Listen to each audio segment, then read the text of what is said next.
Charles Matin. Notre invité ce matin, c'est vous, Frédéric Simard. Bonjour. Bonjour. Vous êtes directeur de recherche à l'Institut de recherche pour le développement, spécialiste notamment des moustiques. Et justement, il y a un moustique qui inquiète de plus en plus en ce moment en France, c'est le moustique tigre.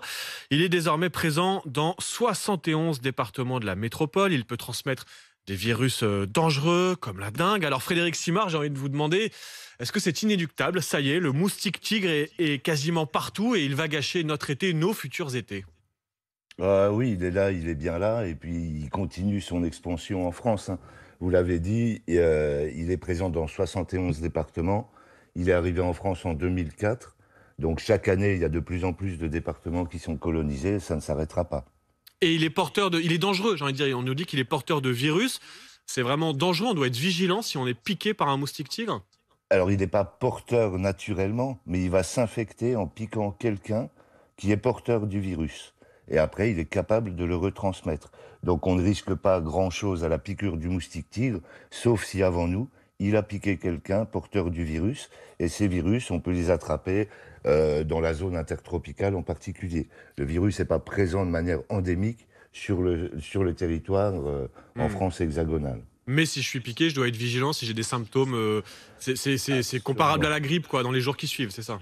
C'est ça exactement. Et il faut aller consulter justement pour éviter d'être un relais de transmission dans ce cas-là. Et donc, instinctivement, on a tous envie de s'en débarrasser de ces moustiques en général, sauf que dans une tribune que vous avez signée dans le journal Le Monde, vous dites qu'il y a les bons et les mauvais moustiques. Il y aurait en fait, si j'ai bien compris, les bons moustiques à la campagne et les mauvais moustiques dans les villes.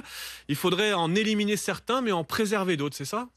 Alors il faudrait plutôt préserver nos villes de l'invasion des moustiques. C'est jamais très bon d'avoir un moustique qui tourne autour de nous, qu'on soit en ville ou en campagne. Par contre, en ville, on n'en veut pas. Très clairement, si on veut une qualité de vie, si on veut éliminer ce risque sanitaire de transmission de virus, il ne faut pas qu'il y ait de moustiques en ville. Et parallèlement, il faut respecter les endroits hors la ville où les moustiques sont rois et où quand on y va, il faut se protéger pour éviter de se faire piquer. Il n'est pas question de détruire les moustiques en dehors des villes. Par contre, il est question de protéger nos villes de l'invasion des moustiques. Alors Géraldine Demory est là aussi, elle a une question justement pour vous, Frédéric Simard. Oui, parce qu'en fait, il faut rappeler quand même que le moustique, il a une utilité pour la biodiversité. Il est utile quand même. Absolument, absolument. Il est utile de multiples manières. Il est utile comme nourriture à tous les insectivores. Il est utile également à l'état larvaire. Il va contribuer au recyclage de l'azote dans l'eau, puisque le moustique, avant d'être ailé, il a une vie aquatique.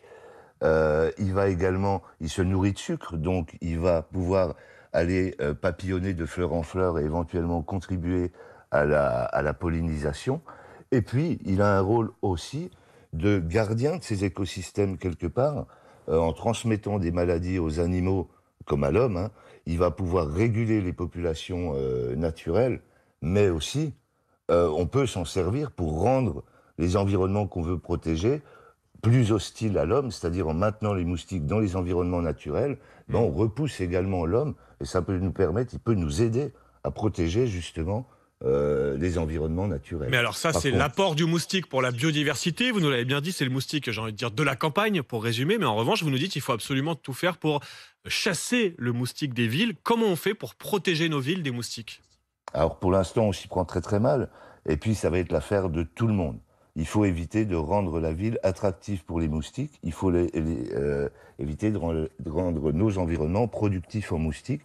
Et en particulier, il va falloir extrêmement bien gérer les eaux de surface en ville, puisque s'il n'y a pas d'eau, il n'y aura pas de moustiques. Mais c'est ça donc qui attire le moustique, c'est l'eau stagnante. C'est typiquement là, chacun chez soi, je sais pas, on a un balcon, une terrasse, on évite de laisser une petite coupelle avec de l'eau. C'est ça qui permet aux moustiques de se reproduire. Absolument. Il lui faut de l'eau pour se reproduire et il faut du sang également pour se nourrir et se reproduire.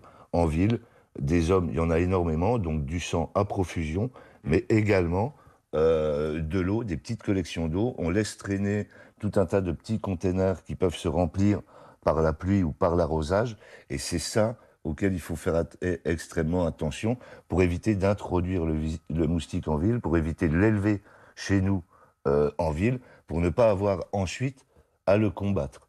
Oui, alors parce que justement, c'est la question suivante. Une fois qu'il est là, comment on le combat là? Est-ce qu'il y a des choses qui marchent ou qui ne fonctionnent pas quand on veut lutter contre les moustiques, éviter de se faire piquer? Je ne sais pas, est-ce que vous recommandez les huiles essentielles, les prises anti-moustiques, etc. Quelle est la bonne méthode, Frédéric Simard? Il y a un gros business actuellement Bah oui. autour du moustique parce que ça dérange, parce que c'est un vrai enjeu. Il y a beaucoup de choses qui sont sur le marché qui n'ont pas été testées scientifiquement. Pour s'en protéger, il y a pas énormément de choses, hein. Et puis c'est ça, c'est beaucoup de choses basiques. Éviter déjà de sortir aux heures de piqûre, hein. C'est-à-dire que le moustique tigre, il va piquer plutôt en début de matinée et en fin d'après-midi.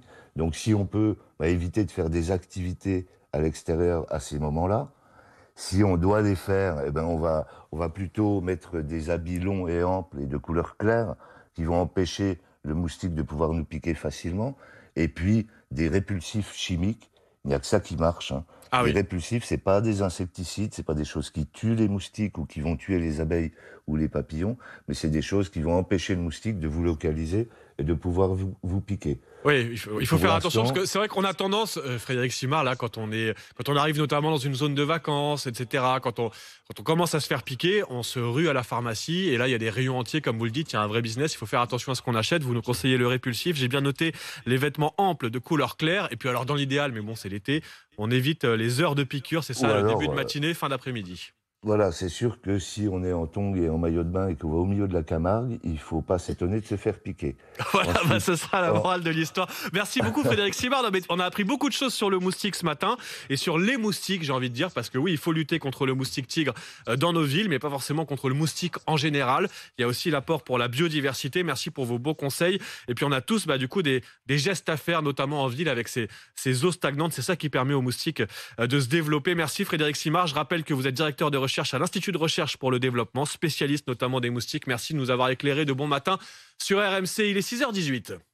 RMC, Charles Matin. Dans un instant, bon, je fais quand même un petit tour de table. J'ai envie de savoir qui se fait piquer en ce moment par les moustiques, pour qui c'est Moi, il invivable. m'adore, il m'adore. Ah, bah voilà, C'est un Cécile enfer. Denré, notre anti-moustique, est arrivée sur le plateau. Mes amis m'appellent comme ça d'ailleurs, hein, Ah c'est- bah voilà, bienvenue. Bah, on est entre amis de bon matin quand on se lève de si bonne heure.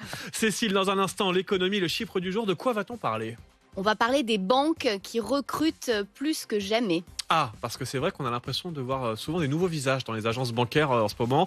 On aura des éléments de réponse. Pourquoi votre conseiller bancaire change tout le temps? Réponse de Cécile Denré dans un instant. Et puis ensuite, Alex Biggerstaff pour le sport. Pas trop de piqûres, ça va Alex, toi? J'ai la peau dure, pour l'instant. Bravo, tant mieux pour toi. l'instant. De quoi va-t-on parler dans la En story? revanche, j'ai une mauvaise nouvelle. Un club historique du championnat de France, le FC Sochaux-Montbéliard, a été rétrogradé administrativement de la Ligue 2 à la 3e division française. Et ça pourrait être encore pire que ça. Et on vous explique tout dans un instant sur RMC.